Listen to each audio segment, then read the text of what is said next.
Hi friends, welcome back to my channel. ఈరోజు గోంగూర పచ్చడి చేసుకుందాం.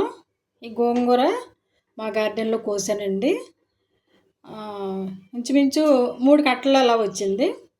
ఇప్పుడు దీన్ని మిక్సీ వేయకోకుండా మనం చట్నీ చేసుకుందాం. ఓకేనండి. గోంగూరలో ఐరన్ పుష్కలంగా ఉంటుంది. ఐరన్ డెఫిషియన్ ఉన్నవాళ్ళు గోంగూర తింటే ఐరన్ వస్తుంది, బాగుంటుందండి. నరాలు వాతంతో ఉన్నవాళ్ళు మాత్రం గోంగూర తినకూడదు. ఓకేనండి. ఇప్పుడు దీన్ని శుభ్రంగా కడుక్కొని చాలా చిన్న చిన్న ముక్కలు కట్ చేసుకుని వేపించుకుందాం. గోంగూర శుభ్రంగా కడిగేసి చిన్న చిన్న ముక్కలు కట్ చేసుకోవాలి. ఇప్పుడు కట్ చేసుకున్నది 1-2 స్పూన్లు ఆయిల్ వేసుకుని వేపించుకోవాలి. అలా వేపించుకుంటే ఇంకా మెత్తగా అయిపోతుంది కదా, మనకి అలాగా సరిపోతుంది. ఓకేనండి. స్టవ్ వెలిగించిన కళాయి పెట్టుకున్నాం కదా, ఇప్పుడు ఇందులో 2 స్పూన్లు ఆయిల్ పోసుకుందాం. మిగతాది పోపులో వేసుకుందామండి.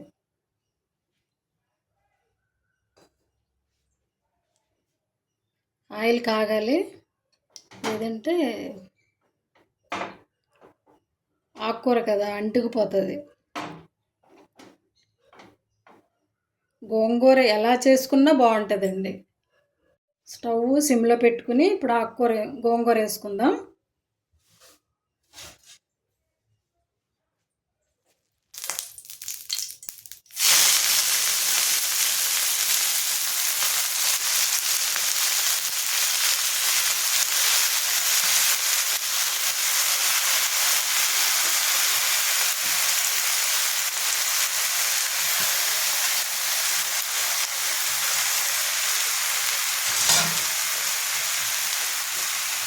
బాగా వేపించుకోవాలి. ఎంత వేస్తే ఎంత వచ్చిందో చూసారా, ఆకుకూర అంతే అలాగే ఉంటుంది. బాగా ముద్ద కింద అయిపోవాలండి. బాగా మెత్తగా ఉడికిపోవాలి. ఓకేనండి.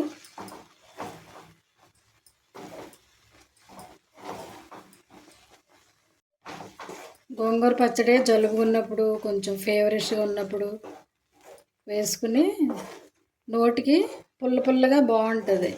నోరు చేదుగా ఉన్న కొంచెం ఇది పచ్చడి వేసుకుని తింటే నోరు కమ్మదనం గురించి బాగుంటుందండి. నోరు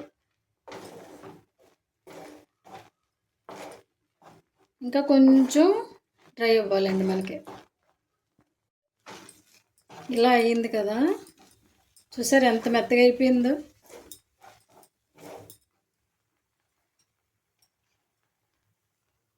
ఇందులో 1 స్పూను ఉప్పు కూడా వేసేసుకోవాలి.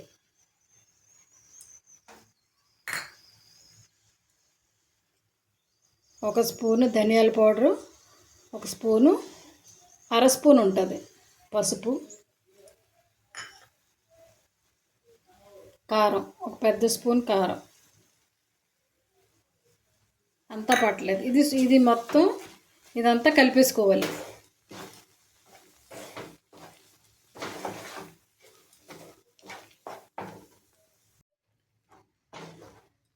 అన్నీ కలిపేసాము. కారం, ఉప్పు, ధనియాల పౌడర్, పసుపు అన్నీ కలిపేసాం కదా.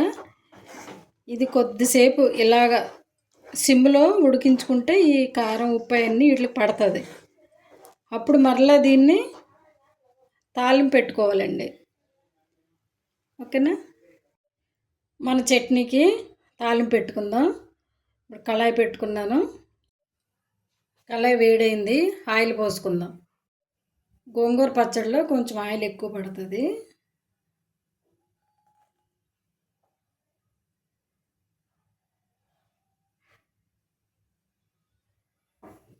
ఆయిల్ కాగనిద్దాం. 1/2 స్పూన్ మెంతులు,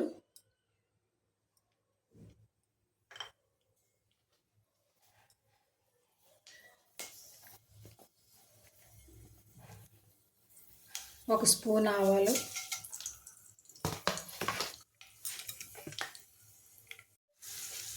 అర స్పూన్ పసుపు కూడా వేసుకోవాలి. వేసుకుని కొంచెం బాగా దోరగా వేపించుకోవాలండి ఇవన్నీ. పప్పులు అవి మాడకుండా జాగ్రత్తగా వేపించుకోవాలి. మళ్ళీ పప్పులు అవి మాడిపోతే చట్నీ చేదొచ్చేస్తుంది. ఇప్పుడు తాలింపు వేగిపోయింది. మనం రెడీ చేసి పెట్టుకున్న చట్నీ వేసేసుకుందాం.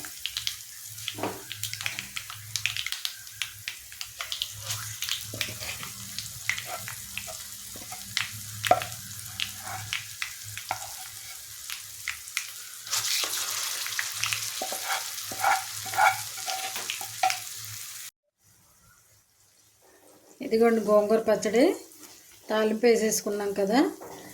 ఇది అన్నంలోకి బాగుంటుంది, టిఫిన్లోకి బాగుంటుంది. ఫీవర్గా ఉన్నప్పుడు, నోరు బాగాలేనప్పుడు కూడా ఈ చట్నీ వేసుకుని తింటే బాగుంటుంది. ఇదంతా ఇప్పుడు ఈ ఆయిల్ అంతా పీల్చేస్తుందండి. చట్నీ పీల్చేసి ఈ వేళ కాకోకుండా రేపు పొద్దుటికి వేసుకుంటే చాలా బాగుంటుంది. చూసారు, మిక్సీ లేకోకుండా, మిక్సీతో పని లేకోకుండా చట్నీ బాగుందని అనుకుంటున్నాను. ఓకేనండి. మంచి ఐరన్ ఫుడ్ అండి గోంగూర పచ్చడి. మీరు ట్రై చేసి తినండి. ఓకేనండి.